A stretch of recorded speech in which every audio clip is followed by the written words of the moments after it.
que possamos, ó Pai, desfrutar do que a Tua palavra nos fala, Senhor. Muito obrigado por tudo, é o que te louvo e agradeço, em nome do Senhor Jesus, amém.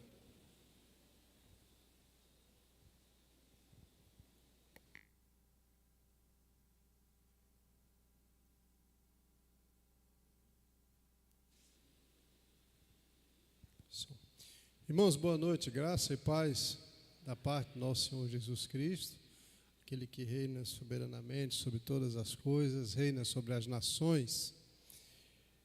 Bendito seja o nome dele para sempre. Antes da gente ler o texto bíblico e ouvir a palavra do Senhor, quero convidar a todos que estão aqui para a gente fazer um tempo de oração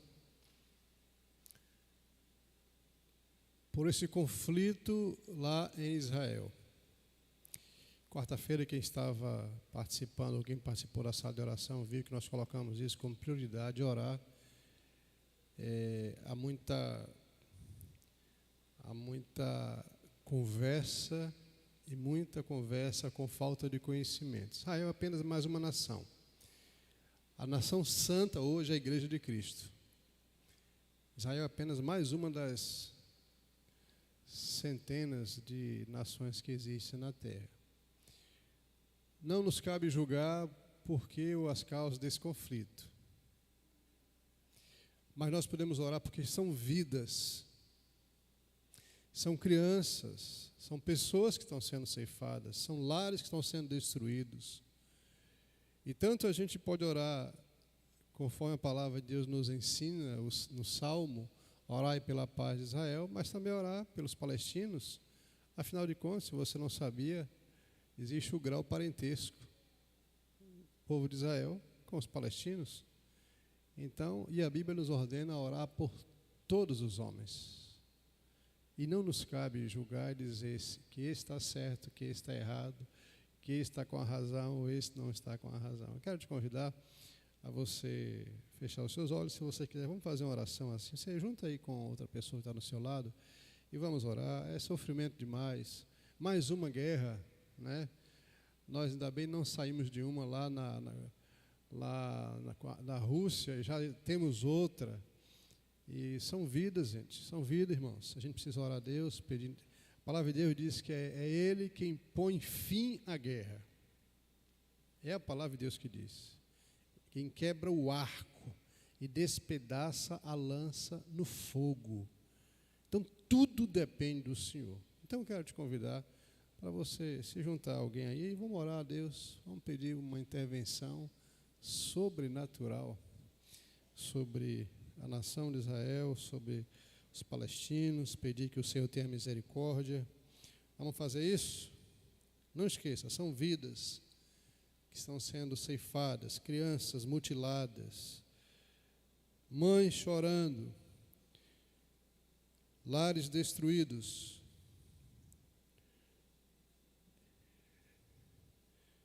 Mas nós temos alguém que a gente pode recorrer. Quando tudo parece impossível, nós temos alguém que a gente pode clamar e pedir uma intervenção. Eu quero te convidar a orar um pouquinho. Conversa com o Senhor, converse com Ele. Pede ao Senhor uma intervenção. Pai querido, em nome de Jesus, o Senhor dos altos céus vê tudo que se passa na terra. O Senhor vê os reinos, os reis, os governos.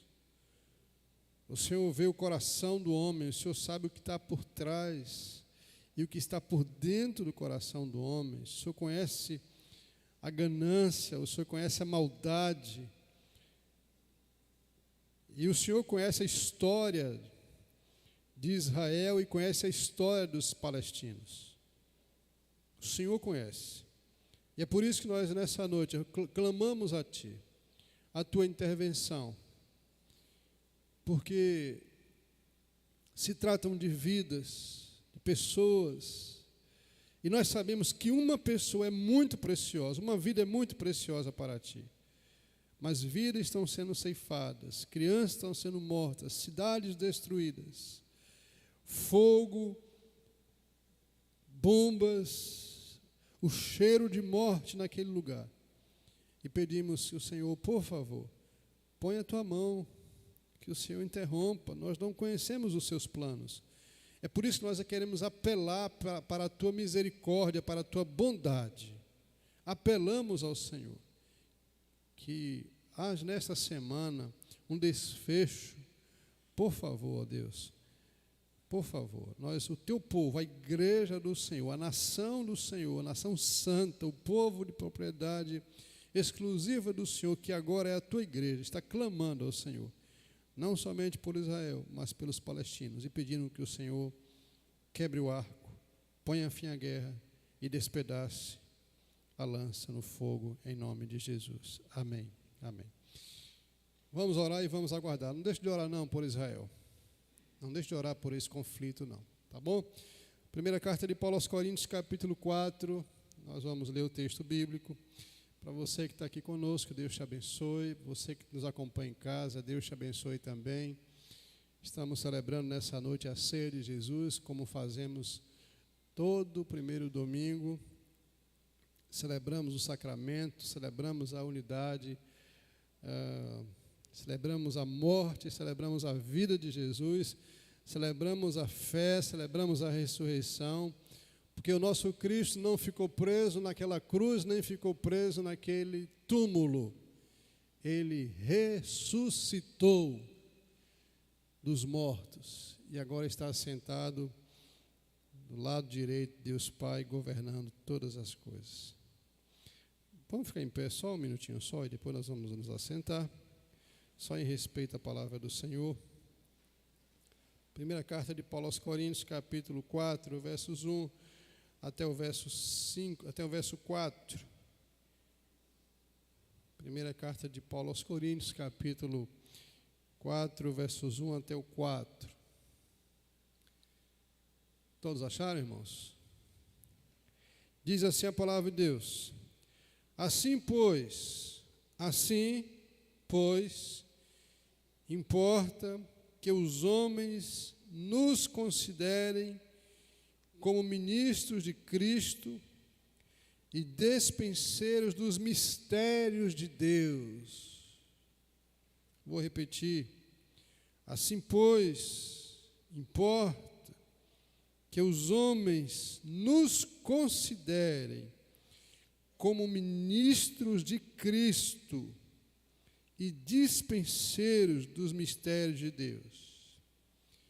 Ora, além disso, o que se requer dos dispenseiros é que cada um deles seja encontrado fiel. Todavia, a mim pouco me importa de ser julgado por vós e por qualquer tribunal humano. Nem eu tampouco julgo a mim mesmo, porque de nada me argue a consciência. Contudo, nem por isso me dou por justificado, pois quem me julga é o Senhor. Amém. Amém. Pode sentar, que Deus abençoe a sua palavra no nosso coração. A igreja de Corinto era uma igreja interessante. Quando a gente vai conhecer, quando a gente vai ler as duas cartas que Paulo escreveu a esta igreja, a gente vai ver algumas nuances, mas bem diferentes. Foi uma das igrejas que Paulo fundou, organizou, estabeleceu líderes, estruturou, e a igreja foi caminhando, foi avançando, foi adquirindo maturidade, deixando de ser uma igreja nova e caminhando para o crescimento espiritual. Mas era uma igreja muito complicada. Augusto Nicodemos, em um dos seus livros, ele escreve, o título do livro é Corinto, uma igreja complicada. Quando a gente vai conhecer um pouco da história, aqui narrada, um pouco da história da igreja de Corinto, a gente vai ver umas coisas que são mas muito absurdo, que se acontecesse hoje no nosso tempo, muita gente ia embora da igreja, não ficava nessa igreja.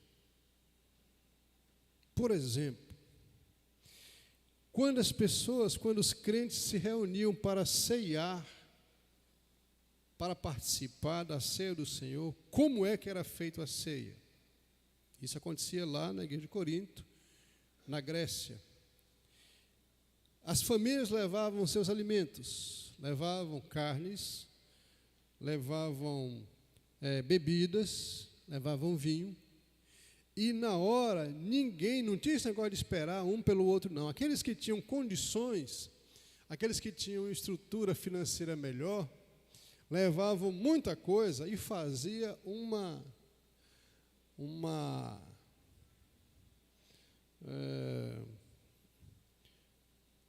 momento assim, sabe, sem nenhum respeito, que não tinha nada a ver com a ceia do Senhor. Aqueles que eram pobres ou mais simples, de poder aquisitivo mais simples, coitados, eles não tinham condição. E eles ficavam esperando as sobras da ceia, na igreja de Corinto. Não sei se você queria participar de uma igreja dessa, ou ser membro da igreja dessa. De ver uma turma enchendo a pança, né, de picanha, né, João? Enchendo a pança de comida da melhor espécie, e vocês, uma pessoa mais simples, ficando esperando o momento que sobrasse alguma coisa para você, entre aspas, cear. Na igreja de Corinto havia também uma confusão no culto que era uma coisa tremenda. Todo mundo mandava no culto. Todo mundo. O culto era uma bagunça. Deixou de ser aquele momento de edificação para ser um momento onde todo mundo participava, mas não era uma participação assim organizada. Se alguém sabia pregar, levantava, pedia a palavra, pregava, e vinha, se o outro, no momento também se sentisse tocado, levantava, vinha, pregava, e isso acontecia. Aí tinha a mulherada que usava véu e tinha aquelas que não usavam véu.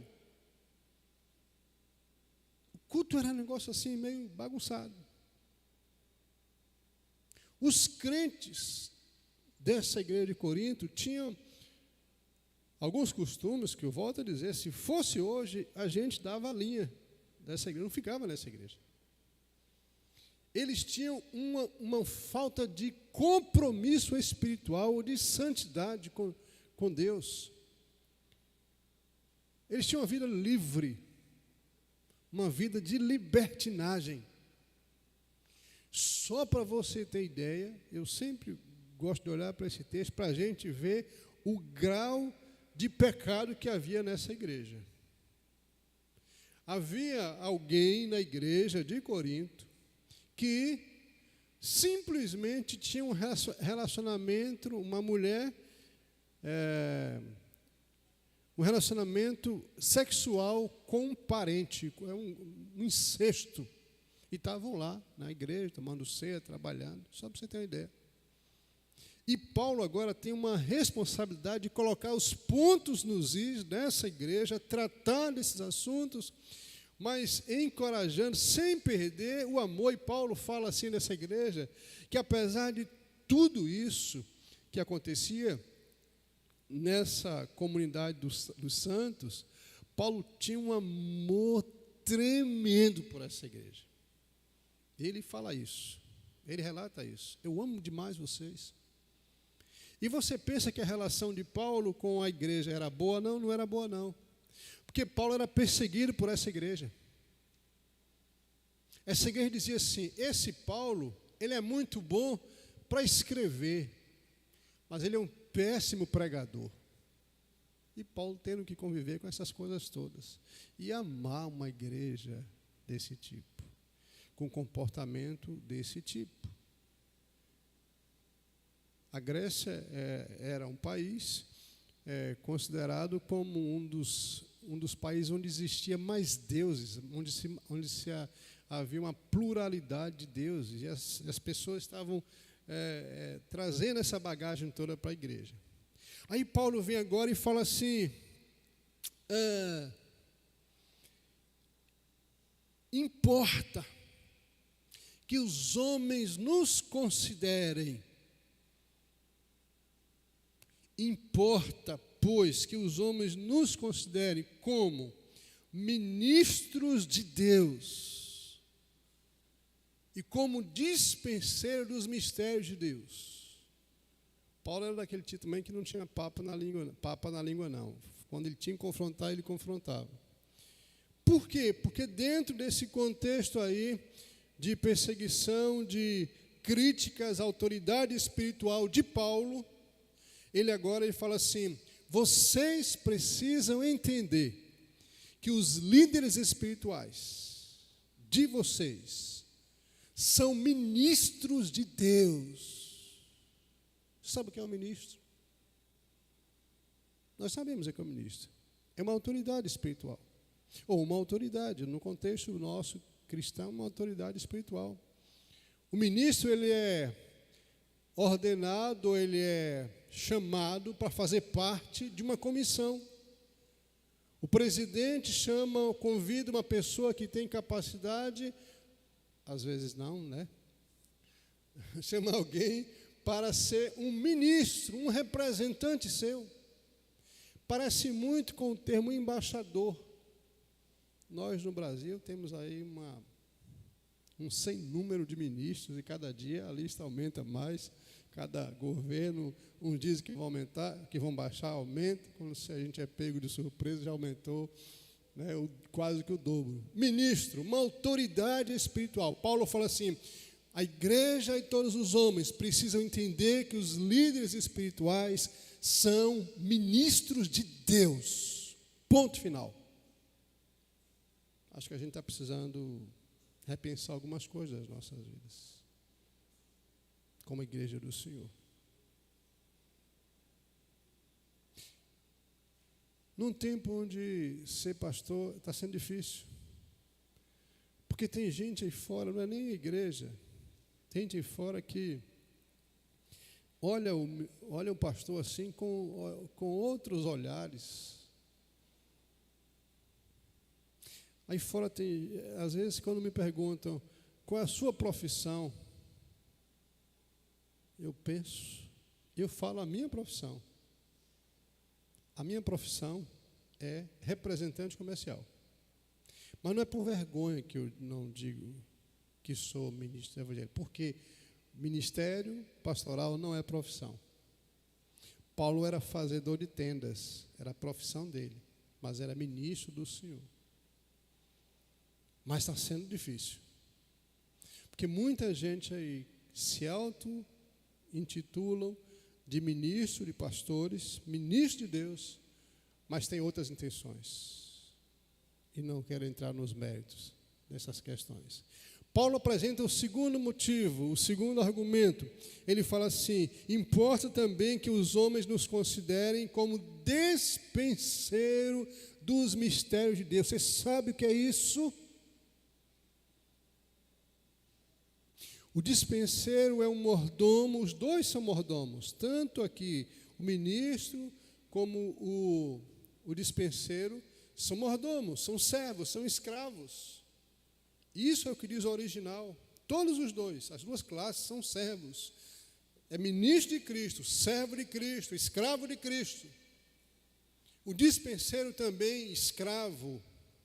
Só que o dispenseiro tem uma coisa interessante. O dispenseiro, nessa época aqui, nessa cultura aqui, dessa carta, ele era o responsável pela dispensa de um povo. Ele era encarregado de dar a dieta de uma casa, de uma fazenda. Paulo fala assim: importa que os homens nos considerem como ministros de Deus e como dispenseiro dos mistérios de Deus. Para você entender melhor, o pastor, o líder espiritual, ele vai ao trono da graça, ele busca o Senhor conversa com ele, o Senhor dá a palavra de Deus para ele, e ele vem e alimenta o povo. Dispenseiro, traz o alimento, a dieta espiritual para o povo. Paulo diz assim: os homens não podem esquecer disso. Fazendo essa introdução, ou depois dessa introdução, eu fiquei pensando que, se por um acaso, essa noite esse hoje fosse o último sermão, meu último sermão aqui na igreja. É só conjectura, tá? Por favor. Só para você entender, para dizer, o pastor vai embora, o pastor vai morrer. Não, ó. Nada disso, não. Minha mulher está com medo aí, está andando com medo. E se esse fosse meu último sermão como ministro de Deus, como dispenseiro da dieta de Deus para você, que está aqui nessa noite, o que viria? O que pregar? O que falar? Confesso que não é fácil. Confesso que não foi fácil juntar uma história de mensagens ao longo destes anos e falar assim, e agora? Falar o quê? Resumir isso em 3 pontos. Pior ainda. Os 3 pontos presbiterianos, calvinistas, né? Pior ainda. Mas eu quero deixar 3 conselhos para você que está aqui nessa noite. Se esse fosse o último sermão, meu último sermão aqui, o que eu falaria para vocês? Primeiro, amem o livro de Deus.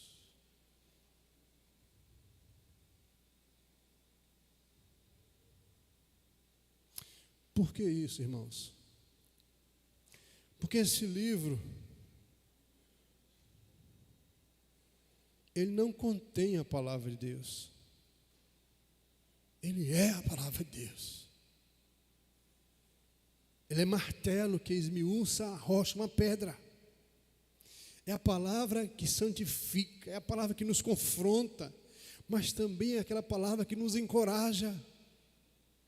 O livro de Deus, esse livro que poucos ainda têm alegria de carregá-lo, é o livro que nos dá conforto, que nos traz consolo, que nos faz avançar. Por isso nós precisamos voltar a amar este livro. Eu lembro que alguns anos atrás, nós fizemos uma campanha aqui na igreja, eu acho que os mais antigos nem tem muito tempo, nós fizemos uma campanha de enviar Bíblias para a China, e nós mandamos, me parece que foram 2.000 Bíblias para a China, e eu passei um vídeo aqui dos irmãos que estavam se reunindo na China, nos buracos, nos lugares escondidos, porque se o governo chinês souber que ele serve a Jesus, manda matar. E eu lembro que esse vídeo está aí nas redes sociais. O choro das pessoas quando pegavam, abriam as caixas de papelão e tiravam a Bíblia, e elas abraçavam e choravam de alegria. E cantavam, mas choravam mais do que cantavam. Assim, essa é a minha Bíblia, eu tenho uma Bíblia. Sabe por quê? Porque na China não existe Bíblia. Porque na China as pessoas não sabem o que é a palavra de Deus, porque são perseguidos por isso. Enquanto nós aqui no nosso país livre, temos a condição da gente ter a Bíblia nas versões que a gente quiser, a gente não valoriza. Que primeira palavra eu daria, que primeiro conselho eu daria para vocês? Amem o livro de Deus. Mas amem o livro de Deus. Deus, quando chama Josué no momento crítico de morte, de transição, Moisés tinha morrido, o povo chorando, Josué meio que sem saber muito o que fazer, porque o grande líder tinha morrido. A figura mais importante tinha morrido. E o povo estava sem referência, e agora? E Deus chama Josué e fala assim, vem cá, deixa eu te falar uma coisa. Eu vou caminhar com você. Eu vou te abençoar. Onde você pôr os teus pés, eu vou abençoar. Mas tem um princípio que você não pode abrir mão. Medite no livro dia e noite. Fale dele, converse sobre ele, alimente-se dele. Se você quiser ter dias melhores, não estou dizendo que você não vai ter dificuldades. Eu estou dizendo que o livro é aquele antídoto, o santo remédio de Deus, para nos ajudar em muitos momentos das nossas vidas. O santo livro é aquele bálsamo que vem sobre nossa cabeça quando a gente está passando pelos piores momentos da nossa história. Momentos de choro, momentos de tristeza. O livro traz algo novo, renova a nossa força, renova o nosso ânimo, renova a nossa fé. Você sabe uma grande bênção que nós temos? Quando o Senhor Jesus estava partindo, na sua conversa, uma das últimas conversas com seus discípulos, ele falou assim: eu preciso ir. Porque se eu não for, o Consolador não virá. E quando o Consolador vier, ele vai fazer com que vocês lembrem das minhas palavras. É uma bênção. Você já acordou de madrugada lembrando de um versículo bíblico ou de textos bíblicos? Já aconteceu isso com você? Sabe o que é isso? O Espírito trazendo à mente porções da palavra de Deus. Que bênção. Primeiro conselho que eu ia dar, se esse fosse meu último sermão: ame, apaixone-se pelo livro do Senhor, o livro de Deus. Segundo conselho que eu gostaria de te dar, se esse fosse meu último sermão, é que precisamos amar a igreja de Cristo, a nossa segunda família. Irmãos, amar a igreja de Cristo não é algo que você faz porque os outros estão pedindo. Os maiores beneficiados seremos nós mesmos. Fazer parte, mas eu não quero fazer parte de uma igreja. E esse negócio, essa conversa tem sido, dos 2 últimos anos: na igreja é tudo igual, eu posso ser crente em casa. Bobagem, mentira. E é mentira do inferno, para te afastar da comunhão dos santos. Mentira do inferno, para te afastar do fogo que queima junto. Eu gosto sempre de usar a expressão da fogueira. Se eu pegasse aqui, fazer a fogueira santa aqui, vários gravetos, colocasse fogo, pegasse vários pedaços de madeira, colocasse fogo e tirasse um desses gravetos, deixasse fora dos demais, o que ia acontecer com esse que eu tirei, irmãos? Pois é, a intenção do inimigo, é uma estratégia do inferno, tirar você do meio da comunhão da igreja, para que você apague, para que você perca o desejo de estar com Deus, para que você não sinta coisas que só acontece na casa do Senhor. Eu estava aqui ouvindo, tinha tempo que a gente não cantava como a gente cantou hoje, viu? Que som do céu, som do céu hoje, gostoso negócio, bênção. Está tudo bem com vocês? Porque vocês cantaram assim bem espiritual. Mas o inimigo quer isso? Não quer isso não. Ele quer que você se afaste. A igreja tem essas coisas, há coisas que só acontecem na igreja. É uma bênção ser igreja, é uma bênção fazer parte da família de Deus. Nós andávamos, diz o apóstolo Paulo, nós andávamos desgarrados como ovelhas, mas Jesus teve misericórdia de nós, lavou os nossos pecados, nos tirou lá da lama, da perdição, e nos trouxe para o seu reino. Sabe o que é isso, o reino? A igreja dele. A gente precisa amar, valorizar. Eu lembro que uma vez eu falei aqui, há muitos anos atrás, chegou um casal aqui na igreja, a gente tinha naquele formato da igreja bem antigo, e uma das lutas, o homem, o esposo, queria muito se tornar membro da igreja, mas a mulher tinha uma resistência tremenda. E volta e meia ele estava conversando comigo. E um dia eu brincando com ele, falou, pastor, eu não aguento mais, eu quero me tornar membro, eu quero me batizar na igreja, eu gosto mais dessa igreja, aqui eu quero ficar, mas minha mulher não quer. Aí eu falei assim, brincando, viu, irmãos? Você conhece aquela música, se a malha, é malha, né? Não quiser ir, eu vou só? É a malha? É a malha, né? Amélia, que Amália o quê? Já botei outra mulher no meio aí. Né? O negócio estava complicado, ainda bota a mulher no meio da história aí. Se a Amélia, é Amélia, né, gente? Anália, terceira mulher, você também, então. Se a Anália não quer. Eu falei para ele brincando, mas sério. Falei, rapaz, decida a sua vida. Se ela não quer, venha você. Resolva a sua vida. E assim ele fez. E passou o tempo e eu batizei os dois. Não batizei apenas ele, batizei os dois. Depois fiz o casamento, porque eles tinham uma vida meio, né? Ainda casei os dois ainda. É uma bênção ser igreja de Deus. É uma bênção fazer parte desse povo. Tem problema? Mas claro que tem. Deixa eu perguntar, sua casa tem problema? Sua família tem problema? Ah, tem? Eu pensei que era só a minha. A de vocês também tem, né? Pois a igreja também tem. E só muda de endereço. Toda igreja só muda de endereço.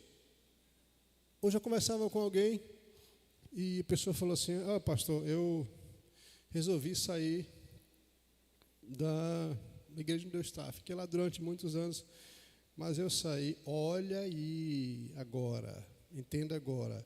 Ministro de Deus, dispenseiros. Ele falou, resolvi sair, porque o meu líder espiritual, presta atenção, a Fátima estava comigo no carro. O meu líder espiritual daquela época é um homem muito legal, mas está no terceiro casamento.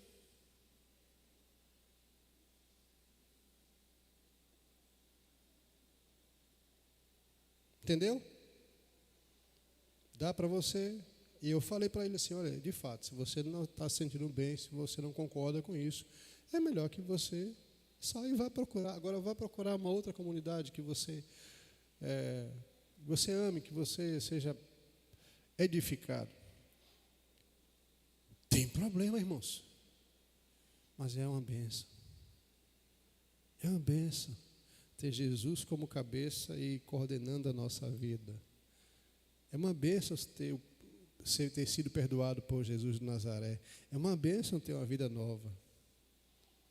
Eu conheço algumas histórias aqui de pessoas que tiveram uma vida assim, que olha e fala assim, quem era Naninha? Gente que tinha uma vida mesmo assim, olha e fala, gente, não imaginava que você era assim. Ah, pastor, não contei ainda ter essa metade da missa. Eu falei, não conta mais não, que já... A obra de Jesus na cruz para não mudar a nossa história. Terceiro conselho. Então, o primeiro conselho é amem o livro. Segundo conselho, amem a igreja. Terceiro conselho, amem a Deus sobre todas as coisas. O que isso significa? A gente fala muito sobre isso, mas às vezes da boca para fora. Porque eu amo a meu Deus, eu não vou fazer isso. Porque eu amo a meu Deus, eu não vou causar escândalo. Porque eu amo a meu Deus, eu vou temê-lo. Porque eu amo a meu Deus, eu não vou brincar com coisa séria. Porque eu amo a meu Deus, eu não vou levar o nome da minha igreja a ser escarnecido pelos infiéis.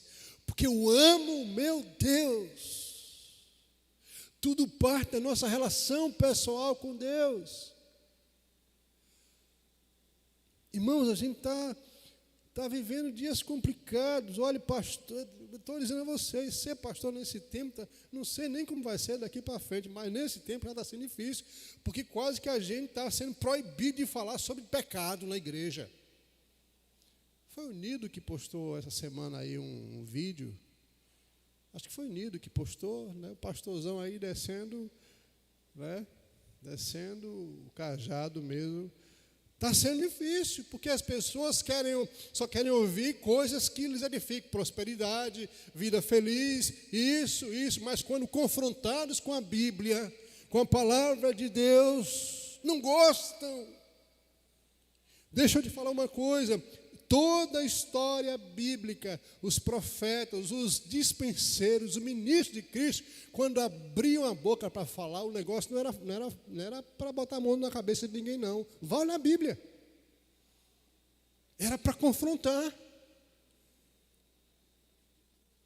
Sabe qual era a mensagem de João Batista? Arrependei-vos e crede no Evangelho. Sabe qual foi a mensagem de Jesus? Arrependei-vos e crede no Evangelho. Sabe qual foi a mensagem de Jesus? Raça de víboras. Vai um pastor falar isso hoje? Talvez o mês dele nem termine. Porque nós estamos acostumados a ouvir o que a gente quer ouvir, mas a gente esquece. Paulo queria falar isso para a igreja de Corinto. Vocês não podem esquecer de forma alguma que os pastores são ministros de Deus. Eles não falam o que ele quer. Eles falam o que Deus manda. Eles falam aquilo para edificar a igreja. Eles são responsáveis pela dieta espiritual da igreja. E outra coisa, tem mais ainda. A palavra diz assim: ai daquele que não falar aquilo que eu mando. A coisa é séria. Outros falavam coisas que Deus não tinha mandado. Deus fala assim: eu não mandei vocês falarem isso. Amem a Deus sobre todas as coisas. Aprendamos a temer ao Senhor.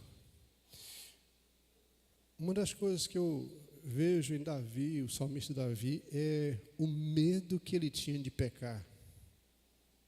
Olha a história dele aí. Davi tinha um medo. O temor que ele tinha a Deus era algo assim que nos chama a atenção. O temor, o medo que ele tinha de pecar, de deixar Deus triste, de levar. Eu quero ler para vocês. Abra sua Bíblia aí no Salmo 69, verso 6. Vê se vocês conseguem colocar aí, por favor, no data show. Eu queria encerrar essa palavra para a gente ceiar, só para você entender o medo que Davi tinha de pecar, porque ele amava ao Senhor. Salmo 69, verso 6. Consegue colocar aí? Esse versículo eu tenho colocado também, é bom que você coloque aí como base para a sua vida. Olha aqui, todo mundo aqui para o Data Show. Não sejam envergonhados por minha causa os que esperam em ti, ó Senhor, Deus dos exércitos. Nem por minha causa sofram vexame os que te buscam, ó Deus de Israel. Quer ler comigo esse versículo? Se você tiver coragem, leia aí. Não sejam envergonhados por minha causa os que esperam em ti, ó Senhor, Deus dos exércitos. Nem por minha causa sofram vexame os que te buscam. Temor a Deus, amor a Deus. O amor a Deus faz com que a gente fale assim: não, eu não vou ser motivo de escândalo, eu não vou ser motivo de tropeço para a minha igreja. Amor a Deus. 3 conselhos. Se esse fosse o último sermão, eu espero que não seja o último sermão meu aqui com vocês. Amem o livro, amem a igreja e amem ao Senhor acima de todas as coisas. E aí vocês vão ter uma vida feliz. Deus falou isso para Josué. Quer ser próspero? Quer ter uma vida bem-sucedida? Aplique isso no seu coração. Estamos chegando ao final de mais um ano, irmãos. E Eu creio que vem muito aqui, nós temos muitas coisas boas ainda para acontecer aqui na quinta. Mas eu sei que também, se a gente colocar esses 3 pontos como prioridade, as coisas vão acontecer de forma natural. Mas se a gente negligenciar, a gente vai parecer que está malhando em ferro frio. Que Deus te abençoe. Lembre-se disso. Lembre-se disso. Amém? 3 conselhos. Nós podemos ir mais longe. Quando você resolver amar ao Senhor mais ainda, quando você resolver amar ainda a igreja do Senhor mais ainda, e quando você desejar e decidir amar o livro mais ainda, você vai ver grandes mudanças na sua vida pessoal, na sua família, e isso vai ser como uma centelha que põe fogo numa floresta. E isso vai contagiar essa igreja. E Deus vai fazer coisas muito grandes, muito maiores do que a gente já tem experimentado até aqui, em nome de Jesus. Eu creio nisso. Por isso Paulo fala, reconheça que o seu pastor ou os seus pastores são ministros de Deus, ministros de Cristo, e são dispenseiros de Deus. E o versículo 2 assim, ora, o que se requer dos dispenseiros é que cada um deles seja encontrado fiel.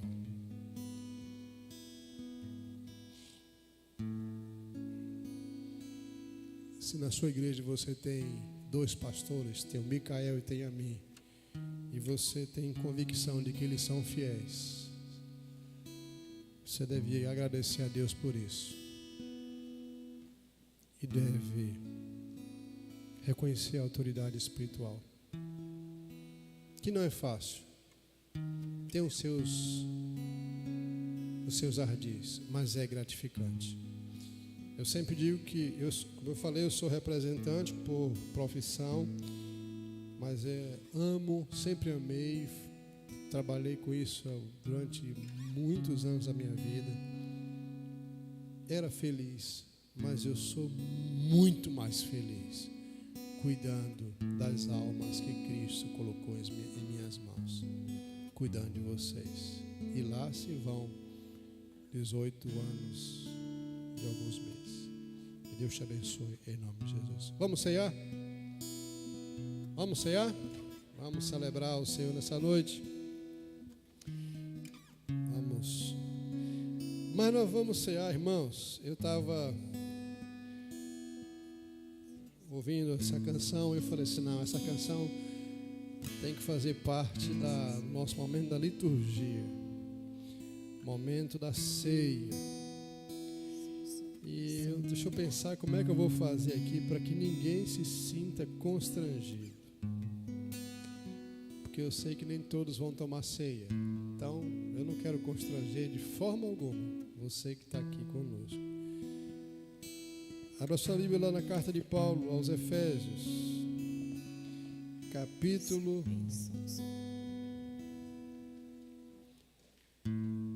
2, só apenas o versículo 1, para nós encerrarmos este momento de culto com a ceia do Senhor.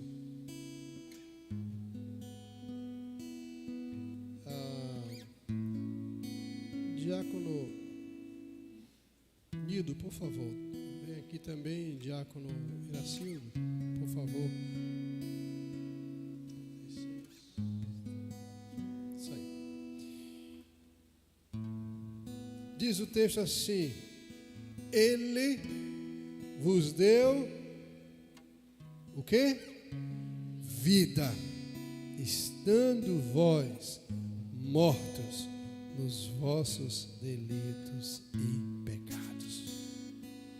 Jesus nos deu vida. Vamos ficar em pé e vamos cantar o plano perfeito. E depois nós vamos ceiar. Eu gostaria que você pensasse nisso. Ele me deu vida. Jesus me deu vida. Aquela cruz era para mim, mas Ele tomou o meu lugar. E eu sou muito feliz por isso. Da mesma forma, ou melhor, do que a gente cantou até agora, vamos cantar o plano perfeito de Jesus para nos salvar, para nos religar, para mudar a nossa história, para trazer vida a quem estava morto. Vamos celebrar o nosso Senhor Jesus Cristo.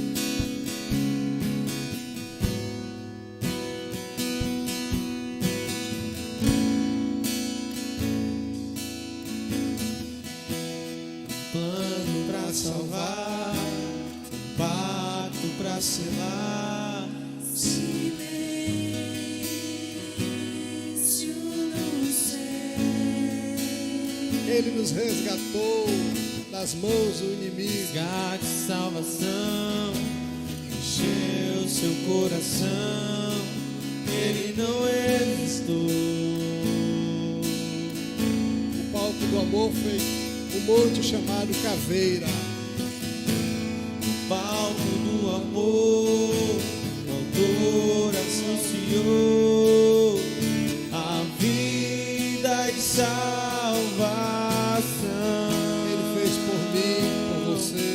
Tudo que Ele fez foi obedecer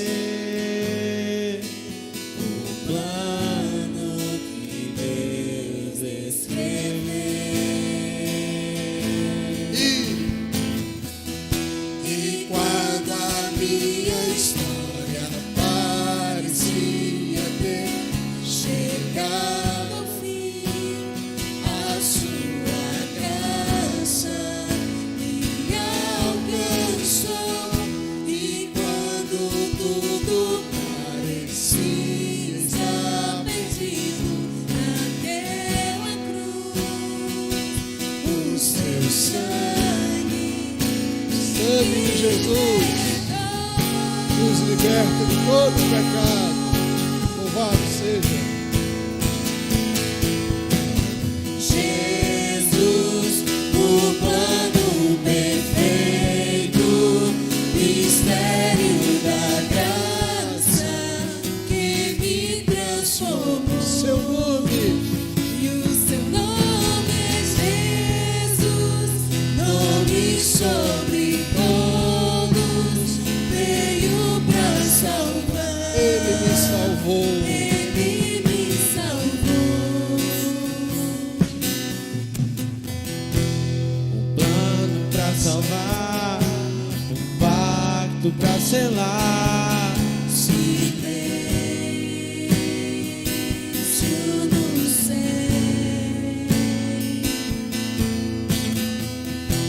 resgate, salvação, encheu seu coração, Ele não existiu.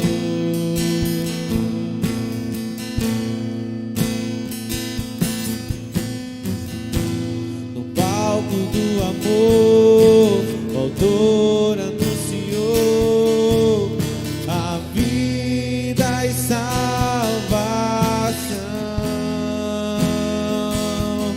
Tudo que Ele fez foi obedecer o plano que Deus escreveu. E quando a minha história parecia ter chegado ao fim, a sua graça me alcançou. Ele derramou seu sangue por nós. Tudo parecia Mudou a nossa história. perdido, naquela cruz, Estávamos mortos, o seu mas sangue Ele deu vida.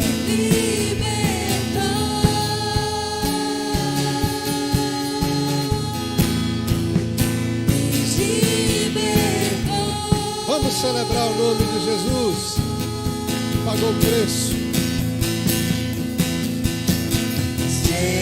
Jesus, o plano perfeito, mistério da graça que me transformou. E o seu nome é Jesus, nome sobre todos, veio pra salvar. Ele me salvou. Te adoramos, Jesus, o plano perfeito, mistério da graça que me transformou. E o seu nome é Jesus, Só vocês. sobre todos veio pra salvar. Ele, Ele me salvou. Te adoramos, Jesus, o plano perfeito. tudo foi feito por causa de nós. Amor incomparável. E o seu nome é Jesus, nome sobre todos, veio pra salvar. Ele me salvou. Feche os seus olhos. Feche os seus olhos. Você lembra de quem você era? Você lembra de como você vivia? Você lembra de como você se vestia? Você se lembra do que você falava? Mas tudo isso é coisa do passado, porque Jesus mudou a nossa história. Jesus nos fez novas pessoas. Cravou na cruz toda a dívida que era contra nós.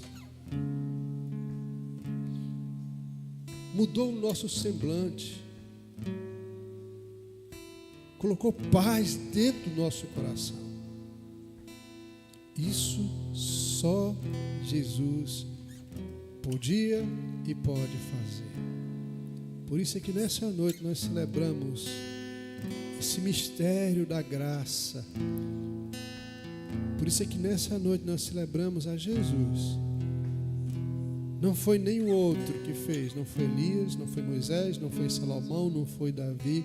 Somente Jesus subiu aquela cruz, derramou o seu sangue, perdoou os nossos pecados, foi sepultado, mas ressurgiu e disse: porque eu ressuscitei, vocês também vão ressuscitar. E o meu desejo é que vocês estejam comigo na minha glória eterna. Jesus, Jesus, Jesus. Jesus, O plano perfeito, mistério da graça que me transformou.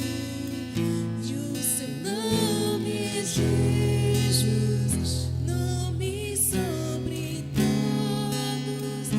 Obrigado, veio Senhor. pra salvar. Obrigado, Senhor, por tão grande salvação. Ele me salvou. Nós te amamos. Nós te amamos. Amém. Amém. Pode sentar. Disse o Senhor Jesus: tomai dele todos, façam isso sempre, lembrando de mim. Jesus mudou a nossa história. Paulo declara isso de forma tão forte, tão viva, nesse texto de Efésios. Ele nos deu vida, estando vós mortos. Essa era a nossa história no passado, mas agora nós somos dele. Louvado seja o nome. Você que vai tomar ceia, à medida que os presbíteros forem passando, você fica em pé, toma ceia, pode se assentar. Você pega a ceia, se assenta, depois nós vamos fazer isso todo mundo junto. Não esquece da igreja de Corinto, todo mundo metia a mão e comia, não espera pelos outros. Paulo fala, tem que esperar pelos outros. Tá bom? Então, à medida que os presbíteros forem passando, você pega o seu cálice. Vamos lá, os irmãos podem servir.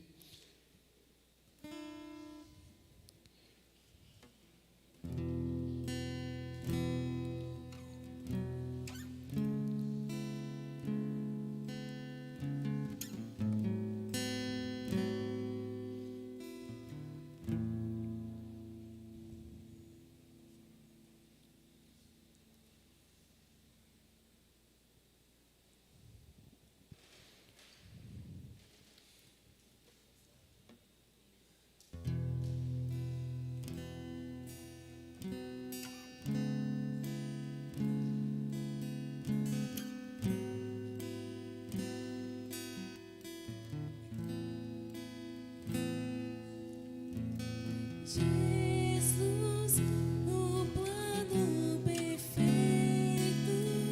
mistério da graça que me transformou. E o seu nome é Jesus, nome sobre todos, veio pra salvar. Ele me salvou.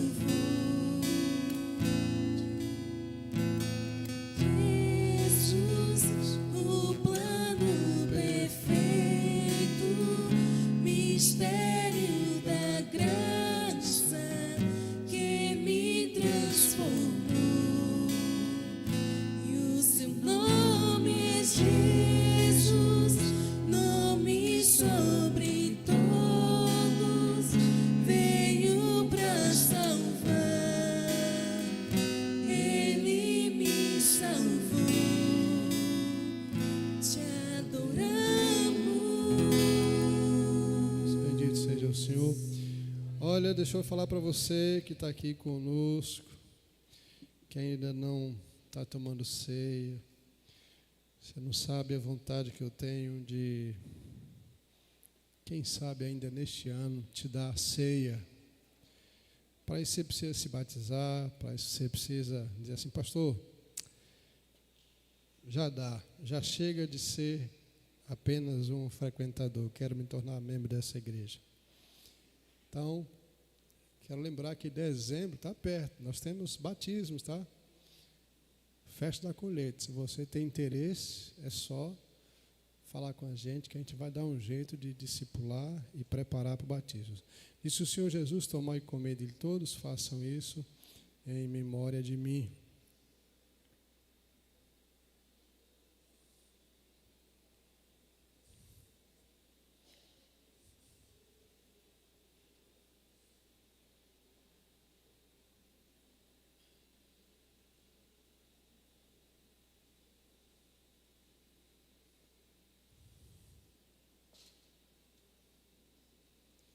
Vamos comer o pão, tomar e comer, disse o Senhor Jesus. Façam isso em memória de mim.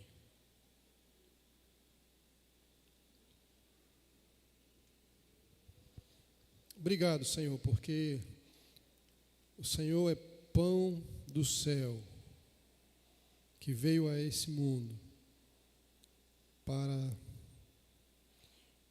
alimentar a nossa alma. Rendemos graças ao Senhor por isso, porque o Senhor deixou a sua glória, se fez carne, habitou entre nós, nos abençoou, morreu na cruz, mas ressuscitou dos mortos. Exaltamos ao Senhor, pedimos que o Senhor opere o milagre da santificação das nossas vidas através desse ato da ceia, em nome de Jesus.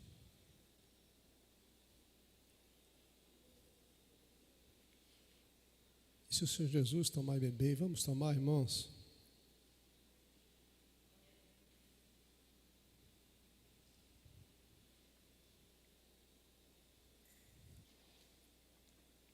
O sangue de Cristo nos purifica de todo pecado. Obrigado também, porque naquela cruz o Senhor sofreu, viu seu sangue escorrer, sofreu dores, teve sede, Mas no final o Senhor disse: acabou, está consumado. Eu paguei a dívida deles. Louvado seja o teu nome e o nome de Jesus. Amém. Amém, irmãos. Deus abençoe a todos. Desejo a todos uma excelente semana. Que essa seja uma semana, início de mês, uma semana de vitória. Desejo que todos nós tenhamos um mês assim, mas muito abençoado. Muito abençoado. Um mês de vitórias, em nome de Jesus. Que o Senhor feche aí, né, esse penúltimo mês do ano com coisas sobrenaturais, tremendas. Quarta-feira a gente tem culto de oração. Vem para cá orar, para a gente colocar as nossas queixas diante do Senhor e esperar pacientemente por Ele. Tá bom? Então Deus abençoe. Vamos lá, Zeca. Gracioso para conosco e nos abençoe. Sobre nós o seu rosto. Que a graça do Senhor Jesus, o amor de Deus, o nosso Pai, as consolações e a força do Espírito Santo estejam com todos vós, irmãos, e com todo o povo de Deus, nos 4 cantos dessa terra, hoje e para sempre. Amém. Boa semana a todos. Eu vou chegar até a porta e não saia daqui.